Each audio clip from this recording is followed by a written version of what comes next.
Hey guys, and welcome back to Okami. Previously, we headed to the frozen north, fought a dude in a mask named Oki, which was pretty sick. I highly recommend you check out the previous part and all the other parts with ad block off to support the channel. Now I'm just kidding, keep it on if you want. So long as you support us with love and hearts and other crap like that. Anyway, what was my point? Oh yeah, we've got a bunch of side quests in this part. So while Richie dicks about by proxy via Ami over there, we're going to go back to talking about E3 2017, and where we left off last time was, I think we were talking about Sony. So we covered Uncharted. Yes. We covered Uncharted. Holy shit, what the fuck is this? This is, I can't remember its exact name, but it's basically an igloo monster. It's quite fun as well, because what you have to do is effectively hit it a few times until its tail lights on fire, like the lantern on its tail lights on fire, and then you use that to burn the thing in the middle. Ooh, nice. Great. Do we have any lore about this particular creature, and also those weird tribal guys we saw last time, because we didn't really have a chance to cover them? I'll get to them eventually. Let's get on with Sony, because I'm going to have to stop you at some point when we go down a hole. Ah, okay. So let's just get on with Sony. Ominous. Well, I guess I can just skip through a lot of Sony because there was only a few things I liked. There was some good stuff, don't get me wrong, but only a few things that interested me specifically. I guess the first one will be Monster Hunter World. That was pretty hype, at least in terms of reveals and whatnot. I can't shake the feeling that it was leaked beforehand, although I may be thinking of Monster Hunter XX or, Cross, that I don't think they're localizing, so I guess they're betting the farm, as it were, on World, which does look pretty slick, I'm not gonna lie. What else? A remake? Like a flat-out remake for the PS4 of Shadow of the Colossus, for some reason? Oh, yes! Yep. Yes, that excites me, because it means I'm actually going to be able to get to play it. I suppose you could pick up the PS3 ICO collection, or ECO, sorry, blasphemy there, I'll roll it back, it's fine now. I don't know, I'm conflicted. On the one hand, it does look good. It's being developed, I believe, by Bluepoint Studios, who I think did all the collection games, I think the God of War stuff and others. I guess, maybe Ratchet and Clank, I'm not sure. I may be bullshitting there. I've forgotten. I'm scrambling. I'm rambling. It looks good. I don't know if I'm going to double dip. Well, that's totally fair, because if it's exactly the same game, what is the point? The only reason that I'll be getting it is because I've never played the original, and because I've got a PS4 that's not backwards bloody compatible, I can't get the PS3 version, so... Fair enough, mate, fair enough.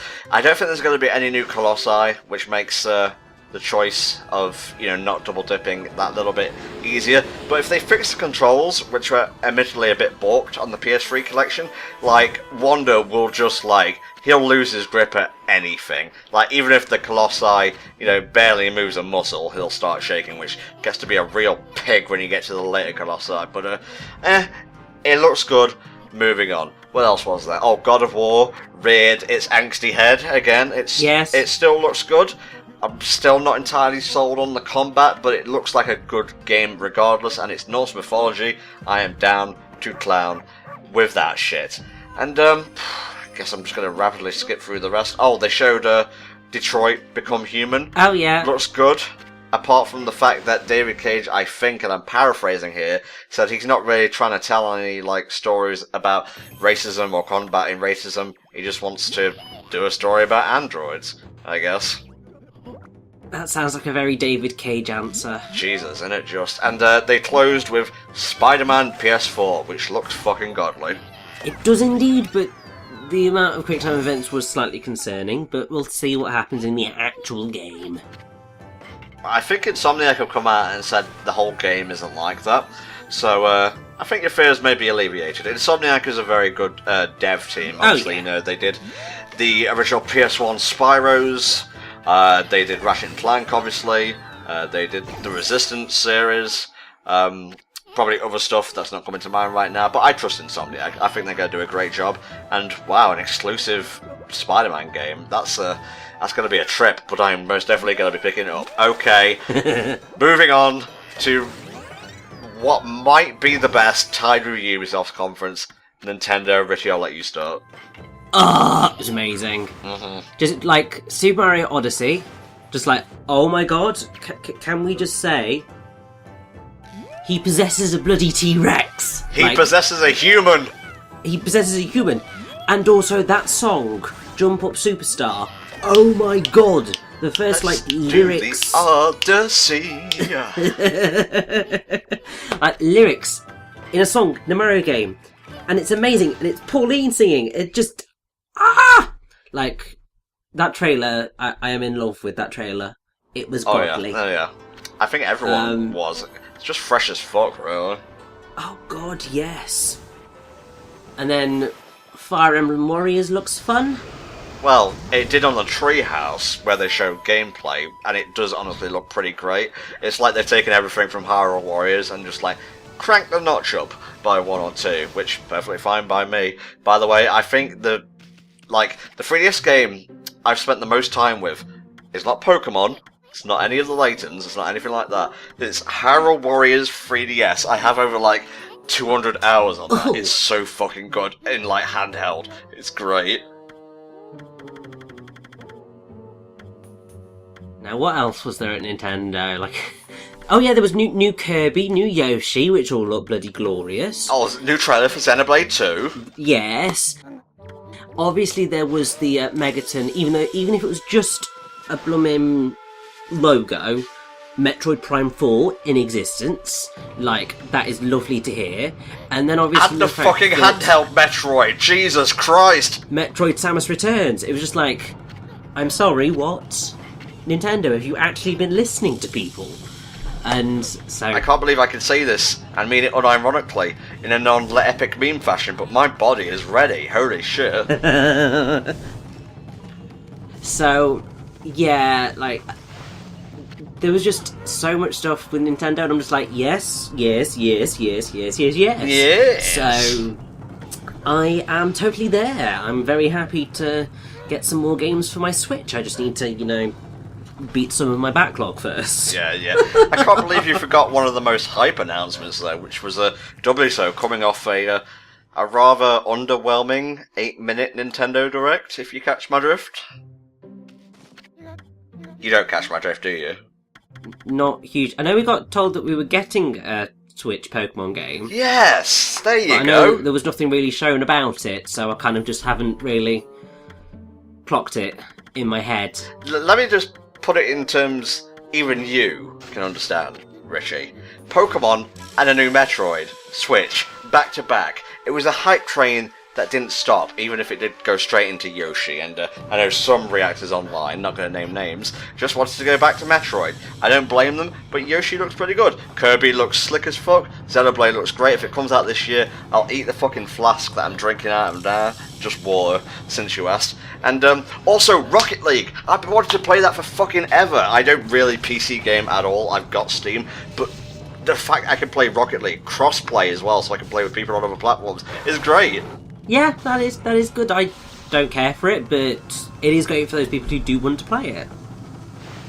Just the whole presentation was really slick. They started with this trailer that combined a few games into one, which was wise because it was only a 25-minute thing. So I guess they just wanted to get a load of stuff out of the way. I think it went ARMS, Rocket League, FIFA 18, yes, Splatoon.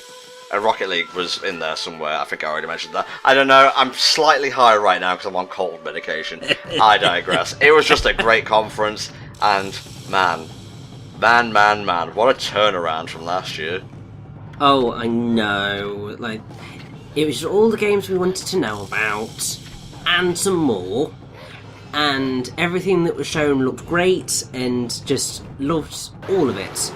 And it makes me really excited for everything that's coming. Yeah. In the next year or so for the Switch.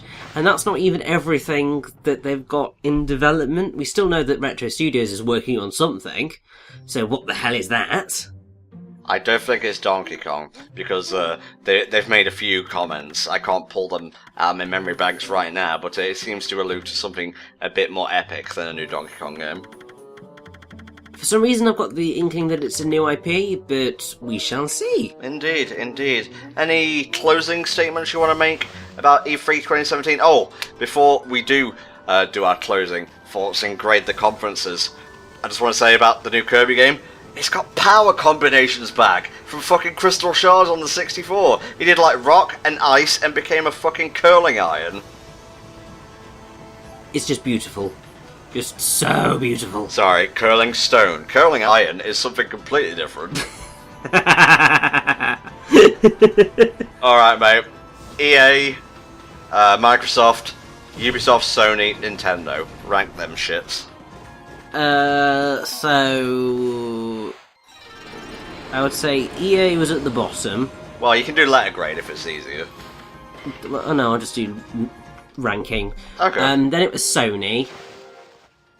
Then it was Microsoft. Then it was Ubisoft. Then it was Nintendo. For me, anyway, in terms of games that I'm actually interested in. Yeah, for sure. And then special mention has to go to Devolver Digital's Oh my God. absolutely ridiculous conference, which was beautifully insane, as I believe we have already mentioned. Yeah, we did mention it in our previous E3 talks, and okay, I'm going to do letter grades, because I have to be a contrarian, obviously, and shit all over Richie's parade. EA was a D. I don't usually think much of their stuff, but, you know, they don't really make games for me, and I might be entitled 99% of the time, but I can cut these hard-working developers some slack sometimes, but even with some of the stuff that did interest me, like Way Out or whatever it was called, the Prison Break game. Yeah. It just wasn't great, so I'm going to have to give that a D-, unfortunately. Microsoft was surprising. I think I mentioned this, but the first hour was just, you know, typical Microsoft fare. But then, as soon as the Dragon Ball game hit, boom! The atmosphere exploded, and after that it was just game, really good. And I was pleasantly surprised. You know me, I cynically live tweet, as does a lot of other people. It's super fucking fun. It's one of the best parts of the gaming year for me. And yeah, I was pleasantly surprised, so B+ for Microsoft. Sony, I was disappointed in. Besides the technical issues, the showing itself wasn't very fun. I think leaving some stuff for the pre-show was not a good idea. Undertale itself, I think, is a big enough announcement to keep in the show itself. And, you know, that game by the Until Dawn devs probably would have been good as well, but maybe too similar to David Cage's game, you know, Steel Thunder, making pissy and whatnot. You gotta keep the cage happy, because, oh boy, you don't want David breaking out of that cage, he's in there for a reason. So, unfortunately, I'm gonna have to give Sony a C+. I think they've become a bit more arrogant since they've been on top for the past couple of years, and, yes. Yeah. Better luck next time, I think. Originally, Ubisoft for me was I think it was a B+, and Microsoft was B-. So yeah, Microsoft is B-. Ubisoft was originally B+. I did some soul searching. I went to top of mountain and chanted Beyond Good and Evil 2 about 50,000 times. I came to the realization that not only was it good, the presentation and whatnot is good as well, and it was very positive bringing all the developers in and whatnot, and celebrating the development of games, not just the marketing of games like you alluded to last time. So I'm going to have to give that an A-, and the winner is obviously Nintendo. Like, I'll hold my hands up in the air, I'm a Nintendo fan, and not a fanboy. That kind of ended with, I would say, late GameCube, early Wii, when I came a bit disillusioned. And, yeah, it was just great. Theirs was the most well-paced, it had the best reveals, even if they didn't show trailers for Pokemon Switch and Metroid Prime 4. Just the fact that they exist is a megaton in and of itself, and I think a lot of people forget that. It's like, oh, if there's no footage on screen right now, it doesn't exist, but take a look at it from the view of Metroid fans, who've had nothing since Other M. I'm not even going to fucking validate Federation Force right now. That thing can go sit in the corner.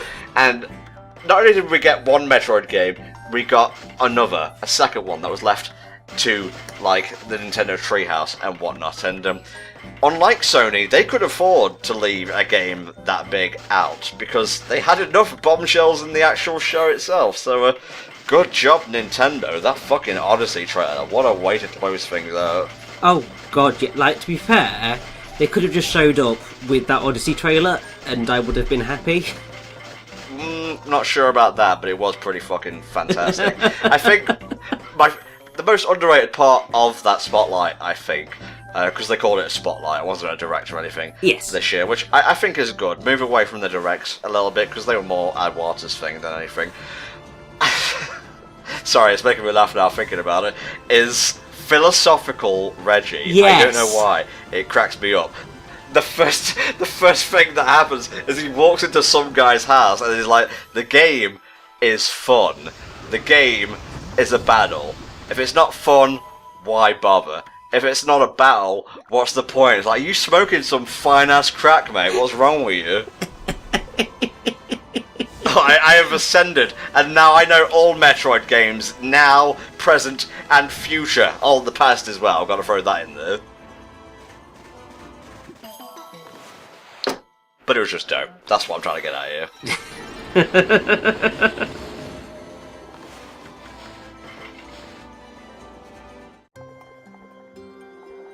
Some weird looking bears. They are slightly weird. It's because they are rather more rotund in the back than probably your average bear.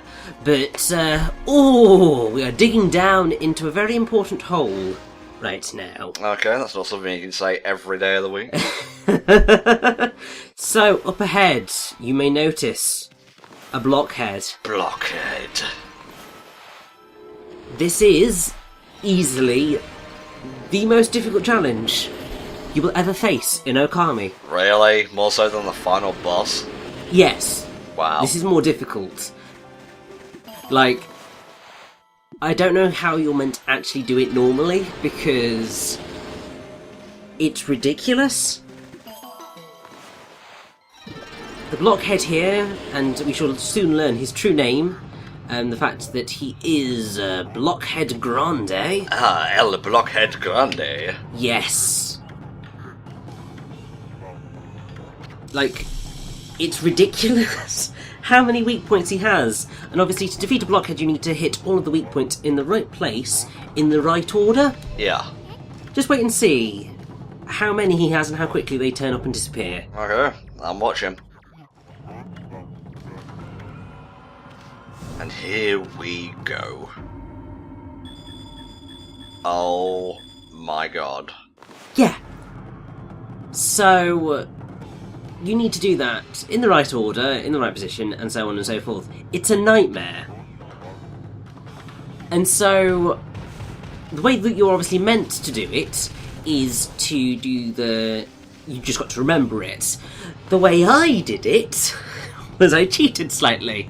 So seeing as, I'm actually recording this, what I did was I set it up so that I can't remember exactly where I stopped my recording, but I stopped it like in the middle of one of these screens. And then I started it up again, and then recorded through what he was going to do. So I recorded this bit, and then as soon as I opened up my brush, which I'm going to do in a second... Okay, not on that run, evidently. Far too late, but held the screen on my brush, stopped the recording, watched the recording back, and did it via that. Oh. Because that was really the only way that I was physically going to be able to beat this guy, because I tried to do it legitimately. I really did, but I got to about 4 or 5 and I just completely lost point of everything, and I just went slightly nuts. I mean, you can see my hand shaking in frustration of it all, because I'm just like, I just want to defeat Blockhead Grande, please. Aww. Like, for the love of God. Well, at least we've gotten to see like what happens if you fail at one of these. Yes. So, good luck if you try to do this legitimately. I, for one, would say do not bother, because it is not worth it in the slightest. All you get out of this is like a stray bead or what have you. So, make your life easier and just try and record it or whatever. There are other methods that some people have tried, I included, of like holding up a piece of paper to the screen and trying to kind of put dots where his weak points show up, but that's not always particularly the most helpful thing in the world. So recording and doing it that way is definitely what I would say is the recommended way of beating Blockhead Grande. And he can just go die in a fire. Oh, and I think he is, mate. Good job. You didn't cheat at all there. I'm very proud. Did I not?